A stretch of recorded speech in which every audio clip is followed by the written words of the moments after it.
నమస్తే, welcome to BCN news. నేను విజయలక్ష్మి. ముందుగా ముఖ్యాంశాలు. తిరుమల శ్రీవారిని దర్శించుకున్న మంత్రి కందుల దుర్గేష్. ఆలయ మర్యాదలతో స్వాగతం పలికిన అధికారులు.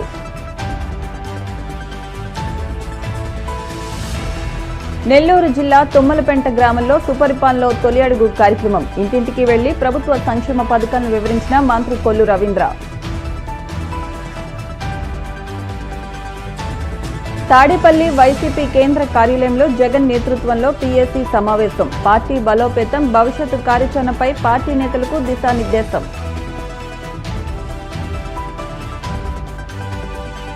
జగన్ భద్రతపై కూటమి సర్కార్ కుట్రపూరితంగా వ్యవహరిస్తోందన్న మాజీ MP Gorantla Madhav. Red book రాజ్యాంగానికి లోబడి పనిచేస్తున్న కొందరు పోలీసులు మూల్యం చెల్లించుకోక తప్పదని హెచ్చరిక. తిరుమల శ్రీ వెంకటేశ్వర స్వామివారిని మంత్రి కందుల దుర్గేష్ దర్శించుకున్నారు. VIP విరామ సమయంలో స్వామివారి సేవలో పాల్గొని మొక్కులు చెల్లించుకున్నారు. దర్శనానంతరం వీరికి రంగనాయకుల మండపంలో వేద పండితులు వేదాశీర్వచనం అందించగా ఆలయ అధికారులు స్వామివారి తీర్థ ప్రసాదాలు అందజేసి పట్టువస్త్రంతో సత్కరించారు. అనంతరం ఆలయం వెలుపల మంత్రి మీడియాతో మాట్లాడుతూ తిరుపతి పరిసరాల ప్రాంతాల్లో పర్యాటక రంగ అభివృద్దిపై కార్యాచరణ ఏర్పాటు కోసం ఆగస్టు 7, 8 తేదీల్లో సమావేశం జరగనుందని చెప్పారు. జిల్లాలోని అధికార యంత్రాంగం, దేవాదాయ శాఖ, పర్యాటక శాఖ సంయుక్తంగా సమావేశం ఏర్పాటు చేస్తున్నట్లు తెలిపారు. గండికోట పర్యాటక ప్రదేశాన్ని సీఎం చంద్రబాబు చేతుల మీదుగా శంకుస్థాపన చేయించాలని ఆలోచన చేస్తున్నట్లు దుర్గేష్ వెల్లడించారు. స్వామివారిని కుటుంబ సమేతంగా దర్శించుకోవడం జరిగింది. అర్చన కార్యక్రమంలో ప్రాతకాలంలోనే పాల్గొని స్వామివారిని ప్రత్యేకంగా ప్రార్థించాం. వారి కరుణా కటాక్ష వీక్షణాలు ఈ రాష్ట్రం మీద ప్రసరించాలని ముఖ్యమంత్రి చంద్రబాబు నాయుడు గారు, ఉప ముఖ్యమంత్రి పవన్ కళ్యాణ్ గారు చేస్తున్నటువంటి రాష్ట్ర అభివృద్ధిని నిరాఘాటంగా తీసుకెళ్లాలనేటువంటి మాటని, తద్వారా రాష్ట్రంలో ఉన్నటువంటి ప్రజలందరూ కూడా సౌభాగ్యంగా ఉండాలనేటువంటి ప్రార్థన చేయడం జరిగింది. ముఖ్యంగా ఇవాళ సింగపూర్లో మన ఆంధ్రప్రదేశ్ రాష్ట్ర బ్రాండ్ ఇమేజ్ని పెంచడానికి ముఖ్యమంత్రి గారు చేస్తున్న పర్యటన విజయవంతం కావాలని కూడా మనస్ఫూర్తిగా కోరుకోవడం జరిగింది. గడిచిన 5 సంవత్సరాల కాలంలో ఆ ప్రభుత్వం ఉన్నప్పుడు మన ఆంధ్రప్రదేశ్ రాష్ట్ర బ్రాండ్ ఇమేజ్ దెబ్బతిన్న విషయం మనందరికీ తెలుసు. పారిశ్రామికవేత్తలు వేరే ప్రాంతాల నుంచి మన రాష్ట్రానికి రావడానికి భయపడే పరిస్థితుల్లో మళ్ళీ వారిలో నమ్మకాన్ని కలిగించడానికి పారిశ్రామికవేత్తలు వచ్చి రాష్ట్రాన్ని అభివృద్ధి చేస్తూ ఉంటే సంపూర్ణంగా సహకరిస్తామనేటువంటి మాట చెప్పడానికి ముఖ్యమంత్రి గారు చేస్తున్నటువంటి ప్రయత్నాన్ని ఆ వెంకటేశ్వర స్వామి పూర్తిగా దీవించాలని, తద్వారా ఈ రాష్ట్రం ఉన్నతంగా ఎదగాలని మనస్ఫూర్తిగా కోరుకుంటా ఉన్నాం. అదేవిధంగా రేపు 1వ తారీఖున మన గండికోటలో, ఈ ప్రాంతంలో ఉన్నటువంటి గండికోట కేంద్ర ప్రభుత్వ నిధులతోటి ప్రారంభిస్తున్నటువంటి కార్యక్రమం, ఆ కార్యక్రమం ది గ్రాండ్ క్యానియన్ ఆఫ్ ఇండియాగా పేరు పొందినటువంటి గండికోట ఫోర్ట్ని పర్యాటక ప్రదేశంగా అభివృద్ధి చేసే కార్యక్రమానికి శ్రీ చంద్రబాబు నాయుడు గారు శంకుస్థాపన చేయబోతున్నారు. ఆ కార్యక్రమం తర్వాత ఇదే తిరుపతిలో రాయలసీమ, అదేవిధంగా ప్రకాశం, నెల్లూరు జిల్లాలకు సంబంధించినటువంటి పర్యాటక సమావేశాన్ని ఒకదాన్ని ఈ నెలలోనే, ఆగస్టు నెలలోనే 10 రోజుల తర్వాత ఏర్పాటు చేస్తాం. తద్వారా ఈ ప్రాంతంలో ఉన్నటువంటి పర్యాటక ప్రదేశాలను అభివృద్ధి చేయడానికి, ముఖ్యంగా తిరుపతి లాంటి మహాపుణ్యక్షేత్రం, అదేవిధంగా మరో పక్కన శ్రీశైలం, ఇవి రెండు కూడా భక్తులందరికీ కూడా అద్భుతమైనటువంటి దీవెనలు అందిస్తున్నటువంటి సందర్భంలో ఆ చుట్టుపక్కల కూడా మనం ఇతరత్ర పర్యాటక అంశాలని అభివృద్ధి చేయాలని, కేవలం టెంపుల్ టూరిజం మాత్రమే కాకుండా eco tourism, wellness tourism, adventure tourism, water sports ఇలాంటి కార్యక్రమాలను ఏర్పాటు చేసి ఈ రాయలసీమ ప్రాంతం అంతా కూడా పూర్తిగా పర్యాటకానికి ఉపయోగపడే విధంగా కార్యక్రమాలు నిర్వహించాలనేటువంటి ఒక కార్యాచరణని ఏర్పాటు చేసుకున్నాం. దాన్ని కూడా ముందుకు తీసుకెళ్ళడానికి ఒక ప్రత్యేకమైనటువంటి సమావేశాన్ని త్వరలోనే తిరుపతిలోనే ఏర్పాటు చేస్తున్నాం అనేటువంటి వాటిని ఈ సందర్భంగా తెలియజేస్తూ, ఏదైనప్పటికీ కూడా అభివృద్ధి, సంక్షేమం రెండింటినీ కూడా సమపాలలో రంగరించి ఈ కూటమి ప్రభుత్వం తీసుకెళ్తున్నటువంటి ఈ విధానాన్ని ఆ దేవాది దేవుడు తన కరుణా కటాక్ష వీక్షణాలతోటి ఆశీర్వదించాలని మనస్ఫూర్తిగా. రాష్ట్రంలో సుపరిపాలనలో తొలి అడుగు కార్యక్రమం జోరుగా సాగుతోంది. నెల్లూరు జిల్లా కావలి మండలంలోని తుమ్మలపెంట గ్రామంలో నిర్వహించిన కార్యక్రమంలో కావలి ఎమ్మెల్యే కావ్య కృష్ణారెడ్డి, ఎమ్మెల్సీ బేద రవిచంద్రలతో కలిసి మంత్రి కొల్లు రవీంద్ర ఇంటింటికి వెళ్లి ప్రజల సమస్యలు అడిగి తెలుసుకున్నారు. కూటమి ప్రభుత్వం అందజేసిన ప్రభుత్వ పథకాలు అందుతున్నాయో లేదో ఆరా తీశారు. ఏడాది పాలనపై ప్రజల అభిప్రాయాలు అడిగి తెలుసుకున్నారు. ఇంటింటికి తిరిగి కరపత్రాలు పంపిణీ చేస్తూ ప్రభుత్వం చేసిన మేలును ప్రజలకు వివరించారు. అనంతరం పలు అభివృద్ధి కార్యక్రమాలకు ఆయన శంకుస్థాపన చేశారు. 2014లో రాష్ట్ర విభజన జరిగిన తర్వాత ఆ రోజు ఉద్దేశపూర్వకంగా మనకి ఏమీ లేనటువంటి రాజధాని లేకుండా చేశారు. కనీసం 16,000 కోట్లు లోటు పెట్టేట్టున్నటువంటి పరిస్థితుల్లో 14, 19 ఎవరికి ఏ ఇబ్బంది లేకుండా ఆ రోజు చంద్రబాబు నాయుడు గారు పరిపాలన చేస్తారు. ఉద్యోగాలు యువత మన స్కూల్స్ లో కూడా మెర్చింగ్ పెడతా స్కూల్స్ ని తీసేసినటువంటి పరిస్థితి, ఎయిడెడ్ స్కూల్స్ ని తీసేసుకున్నటువంటి పరిస్థితి, గృహ హక్కు చట్టం ఇలాంటివి అనేకమైనటువంటి చాలా రకాలైనటువంటి చట్టాలు తెచ్చి మన భూమి కూడా లాక్కోవడానికి ప్రయత్నం చేయడం. పేదవారికి 5 రూపాయలు అన్నం పెడితే సిటీలో టౌన్ లోకి వెళ్తే ఏమైనా పని మీద వెళ్ళినప్పుడు పేదవాళ్ళని భోజనం చేయాలంటే అన్న క్యాంటీన్ అవన్నీ ముగించేశారు. ఇలాంటి అనేక మార్గాలు చేసినటువంటి దాన్ని 10 లక్షల కోట్ల అప్పులు చేశారు. కలెక్టర్ ఆఫీసులు తాకట్టు పెట్టేశారు. అనేక ఆఫీసుల్ని అమ్మేశారు. చివరికి రాబోయే 20 సంవత్సరాలకి మద్యం మీద వచ్చే ఆదాయాన్ని కూడా తాకట్టు పెట్టి దాని మీద కూడా డబ్బులు తెచ్చి ఆ రోజున పథకాల పేరుతో దోచేసినటువంటి పరిస్థితి చూశాం. ప్రభుత్వం వచ్చిన తర్వాత అన్ని ఒక్కొక్కటి చేసుకుంటూ వస్తా ఉన్నాం. ఒక పక్క పెన్షన్లు గతంలో 200 రూపాయల పెన్షన్ 14, 19లో 2,000 వరకు పెంచింది తెలుగుదేశం చంద్రబాబు నాయుడు గారు. 2,000 నుంచి 3,000 చేస్తానని చెప్పి 5 సంవత్సరాలు పట్టింది. 250 పెంచుకుంటూ వచ్చారు.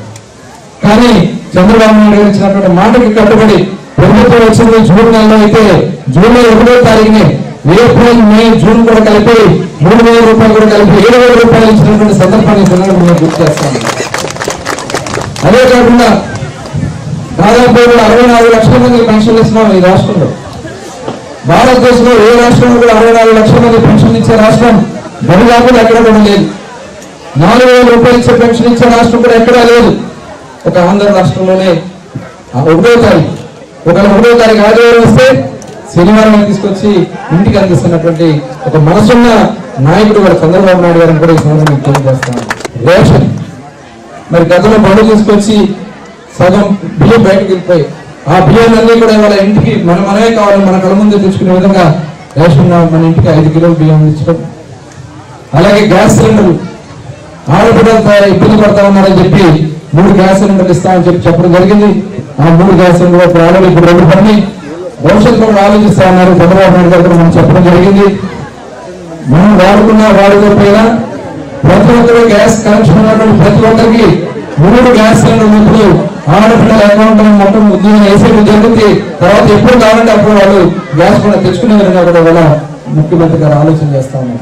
ఇవాళ ముఖ్యమంత్రి గారు ఆలోచన చేసి ఎంతమంది ఉంటే అంతమందికి కూడా 15,000 రూపాయలు ఇచ్చిన భాగంగా 2,000 రూపాయలు ఖర్చుకి ఇచ్చి 13,000 రూపాయలు ఎంతమంది ఉంటే అంతమందికి ఇంటర్మీడియట్ వరకు ఇవాళ అందించడం కూడా జరుగుతా ఉంది.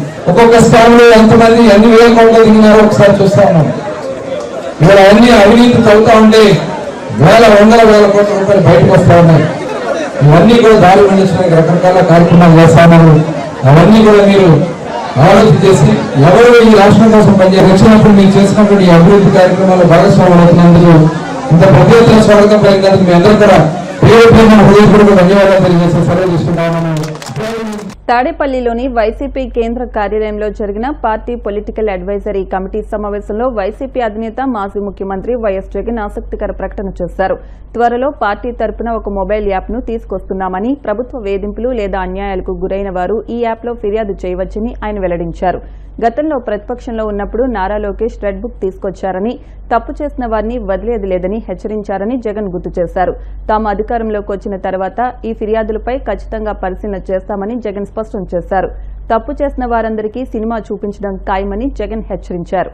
రిలీజ్ చేయబోతున్నాం. రాష్ట్రంలో ఎక్కడైనా కానీ ఎవరికైనా కానీ ఏ అధికారితో అయినా కానీ హరాస్మెంట్కి ఎవడైనా లోన్ అయితే ఆ యాప్లోకి పోయి యాప్ అడిగే క్వశ్చన్, నీకు ఏ రకంగా అన్యాయం జరిగింది అని. ఫలాని అధికారి నన్ను ఫలాని రకంగా ఫలాని వాడి ఇన్ఫ్లుయెన్స్లో నన్ను అన్యాయంగా నా మీద కేసు పెట్టి నన్ను చిత్రహింస పెట్టినాడు అని చెప్పి ఎవడైనా కూడా యాప్ ద్వారా ఆ అధికారి పేరు దగ్గర నుంచి ఆయనకు జరిగిన ఏ పరిస్థితుల్లో ఆయన ఏ రకంగా ఇబ్బంది పడ్డాడు అనేది ఆయన చెప్పచ్చు.